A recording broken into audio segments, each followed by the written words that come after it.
Fantasy lovers या फिर dream eleven के फैंस हो, उनके लिए गाइज एक राहत देने वाली खबर आई है। जो अपनी उम्मीद खो बैठे थे कि भाई अब कुछ नहीं होने वाला, ऑनलाइन गेमिंग बिल अब पार्लियामेंट से पास हो चुका है, राष्ट्रपति के हस्ताक्षर हो चुके हैं, अब कुछ नहीं होने वाला क्योंकि अब जो भी फैंटेसी खेलता है वो अब पूरी तरीके से इंडिया में बैन हो चुका है। ऐसा ही सबके दिमाग में अभी चल रहा हो।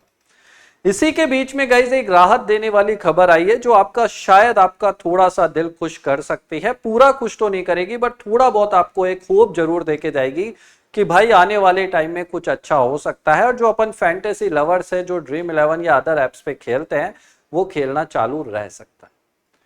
खबर यह है कि भाई अभी आपको पता ही होगा कि 30 अगस्त मतलब आज की तारीख को कर्नाटक हाई कोर्ट में सुनवाई थी ऑनलाइन गेमिंग बिल 2025 को लेके, और ये पिटीशन लगाई गई थी A23 कंपनी के द्वारा, क्योंकि इससे पहले इसके जितने बड़े ड्रीम इलेवन के चाहे ओनर हो हर्ष जैन, उन्होंने गाइस बोला था कि हम जो ये बिल आया है इसका पूरी तरीके से सम्मान करते हैं और हम कोर्ट में इस बिल को लेके नहीं जाने वाले। तो इस न्यूज को सुनने के बाद शायद सभी लोगों का दिल टूट गया था कि भाई अब ड्रीम इलेवन ही नहीं जाने वाला कोर्ट में, तो अब तो क्या ही होने वाला है, सारी उम्मीदें लगभग खत्म सी हो गई थी। उसके बाद गेम्स क्राफ्ट जो कि काफी बड़ी फैंटेसी ऐप थी, उसने भी गाइस यहाँ पे पीछे हाथ खींच लिए। वो भी बोला कि हम भी इस बिल के अगेंस्ट में कोर्ट में नहीं जाने वाले और इसके अगेंस्ट में हम भी फाइट नहीं करने वाले। तो जब दो बड़ी कंपनियां यहां से निकल जाती है तो उम्मीद के दरवाजे भी लगभग बंद हो जाते हैं। उसी के बीच में गाइस A23 एक फैंटेसी ऐप है, वो आगे आई और वो बोली कि हम जाएंगे इस बिल के अगेंस्ट में, और कर्नाटक हाई कोर्ट में इन्होंने इसके अगेंस्ट पे पिटीशन लगाई। और उसके बाद 30 अगस्त को गाइस इसकी तारीख दी गई थी जो कि आज की थी, और इसको लेके आज सुनवाई होनी थी। जब गाइस ये सुनवाई हुई तो जो A23 के जो वकील थे उन्होंने बोला जज साहब को कि जज साहब की इसमें है ना काफी ज्यादा मौलिक अधिकारों का उल्लंघन हुआ है, क्योंकि एक देश का संविधान एक आपको एक राइट देता है, एक अधिकार देता है कि आप कोई भी व्यापार कर सकते हैं अगर वो व्यापार लीगल है। तो सुप्रीम कोर्ट ने गाइज इसको फैंटेसी गेम को स्किल बेस्ड गेम ठहराया था, तो उसके अगेंस्ट में गाइज अगर आप बात करोगे तो ये पूरी तरीके से लीगल था। पर जैसे ही ये गेमिंग बिल आया तो इस बिल की आड़ में जो स्किल गेम था वो भी कहीं ना कहीं बंद हो गया है। तो ये कहीं ना कहीं गलत है। साथ में आपको ये भी पता होगा कि काफी न्यूज़ों में चल रहा है कि जो ये गैम्बलिंग या बैटिंग बनाने की जो पावर होती है वो राज्य सरकारों के पास होती है। तो केंद्र सरकार ने इसके अगेंस्ट में बिल क्यों बनाया, तो इसको लेकर भी काफी ज्यादा अटकलें लगाई गई कि कहीं ना कहीं बिल में कहीं ना कहीं कोई दिक्कत है।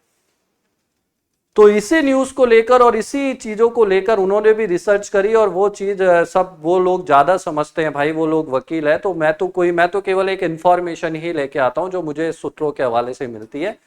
अब इस न्यूज में कितना ऑथेंटिक है वो ही लोग बता सकते हैं। तो ये बात उन्होंने जज साहब को बताई, और जज साहब ने गाइस चाहते ये चीज आपके लिए राहत देने वाली खबर क्यों है वो भी मैं आपके पीछे बताता हूं।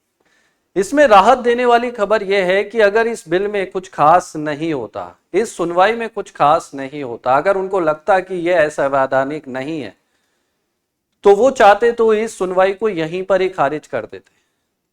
बट उन्होंने कहीं ना कहीं उनको भी ये लगा कि ये जो बिल बनाया गया है ये कहीं ना कहीं अधिकारों का उल्लंघन जो इन्होंने किया है वो कहीं ना कहीं करता है। तो इसको लेके जज साहब ने क्या बोला वो मैं आपको अभी बताता हूं, जिससे आपको और क्लियरिटी आएगी। मामले की सुनवाई गाइस कर्नाटक हाई कोर्ट के जस्टिस BM श्यामा प्रसाद ने की, और उन्होंने बोला सेंट्रल गवर्नमेंट को नोटिस जारी किया है और कहा है कि याचिकाकर्ताओं को अंतरिम राहत की मांग पर अपने बिंदु पेश करने की अनुमति दे।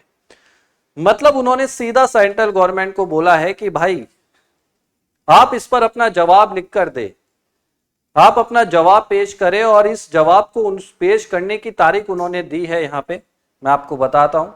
उन्होंने बोला है कि 8 सितंबर तक आपको अपना जवाब पेश करना होगा सेंट्रल गवर्नमेंट को इस बिल के अगेंस्ट। तो कहीं ना कहीं गाइज एक राहत की उम्मीद आप कर सकते हो कि कोर्ट को भी कहीं ना कहीं लगा कि ये कहीं ना कहीं गलत हुआ है।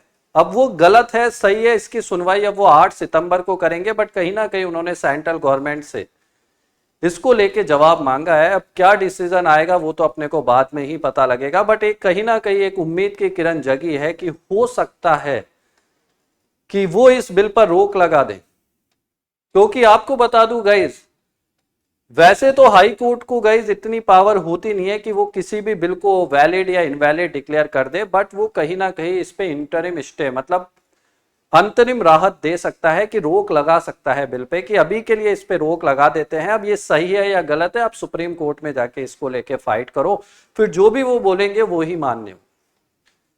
तो इसलिए गाइज आप एक राहत की उम्मीद कर सकते हैं। तो जो मेरे को गाइज जहां से भी न्यूज मिली वो मैंने आप लोगों के साथ शेयर करी, क्योंकि मैंने आपको बोला था कि sure expert support YouTube channel पे जब भी मेरे पास कोई इंफॉर्मेशन आएगी और वो मुझे लगेगा कहीं ना कहीं इंफॉर्मेशन में दम है, तो मैं अपने फैंस के साथ जरूर शेयर करूंगा। क्योंकि जितने फैंटेसी लवर्स है वो कहीं ना कहीं चाह रहे हैं कि ये वापस से आ जाए।